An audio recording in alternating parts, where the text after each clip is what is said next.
Hi everyone. So it's been quite a while since we've been looking at our vegetable patch. It's about just over 2 weeks now, but this weather has really helped things to sort of move on a bit. So I'm going to show you how we've got on.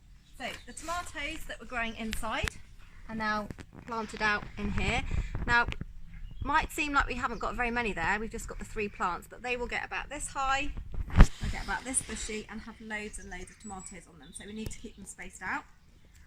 As far as the rhubarb went, we did say that it got a bit attacked by the frost, so I did have to concede there, buy another one, but this has been great. We've been keeping it inside just in case, but as you can see it's got extra leaves growing up here, and that will go down there where it will really spread out and some nice rhubarb later on. Okay, I'm going to go around this way. So the butternut squash and the courgettes have absolutely loved this sunshine and the warmth. As you can see, there's still quite a big difference between the one that we kept inside and the one that wasn't, but both the butternut squash and the courgettes have started to bud, which is really exciting because where there is a bud, that is going to turn into a bright yellow flower and will grow into a courgette, and these will grow into the butternut squash. So as you may or may not know, it's World Bee Day today, and without those bees, these plants aren't able to turn into fruit as successfully, and so it's really, really brilliant that we can celebrate that today, and hopefully they'll come along to our garden soon and these are ready for flowering and having the pollination process done to them. Over on this bed, oh, pretty butterfly, can you get that in, Sean?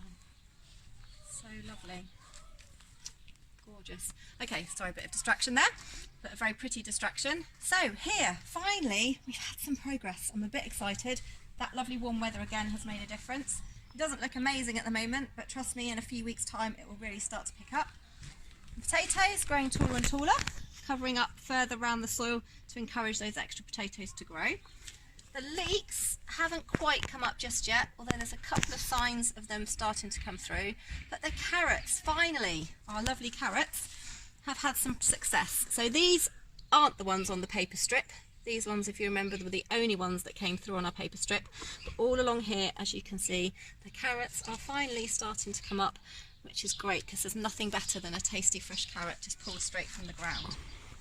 Spring onions are getting really much stronger. Spinach is now growing up. In fact, if you wanted to pinch that leaf off, give it a try. Very nice. And at the back here, we've got the radishes coming through. So it's all starting to look a bit more promising, a little bit more exciting. You're probably wondering what this is at the back here. Now, veggie beds are really lovely because you get your fresh fruit and vegetables and produce, but it just looks a bit boring and a bit lacking in colour. So what I do here is I put the canes up, and I've planted some seeds for some sweet peas, and they're the pretty flowers that will trail all the way up and be nice and bright and colourful. So once they're ready to plant out, we'll put them down here and then hopefully climb up both sides, just make it look a little bit prettier. Right, so some of you might think I'm a bit sad here, because I know that you guys probably get excited by a new mobile phone or some tech or clothes and stuff. I've got really excited about this present that someone bought me a few weeks back, because it has really changed how well we can plant things. We can move them from inside into here to acclimatise a bit more, get loads of moisture into them, and then we can plant them out. So it's just like a little mini greenhouse, really. If you remember, quite a while back, we planted out the herbs. So I've now transferred those from the little tiny pots here into the bigger pots and separated them out and chosen the strongest plants. And that is coming along really nicely, and I absolutely love the smell of thyme. It's a shame we haven't got smell-o-vision. Basil, starting to grow up really nicely as well. I've got a couple of those. The chilies that we planted, the parsley, coriander is doing really, really well. I think I said at the end of the last video that the Monge 2, because it wasn't working too well out there with the slugs, I'd plant some new ones up. So after that last video, 2 weeks ago, I planted these as seeds and they've already come up. So that's doing amazingly well. I've also got some cosmos there, which are just some pretty flowers that I like for my garden.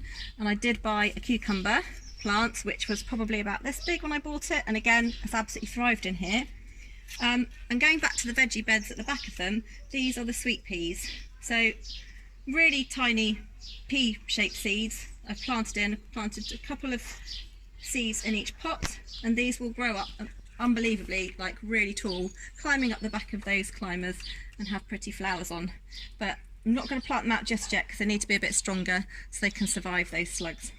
So yeah, it's all looking good, and show you what we're doing again in a couple of weeks' time.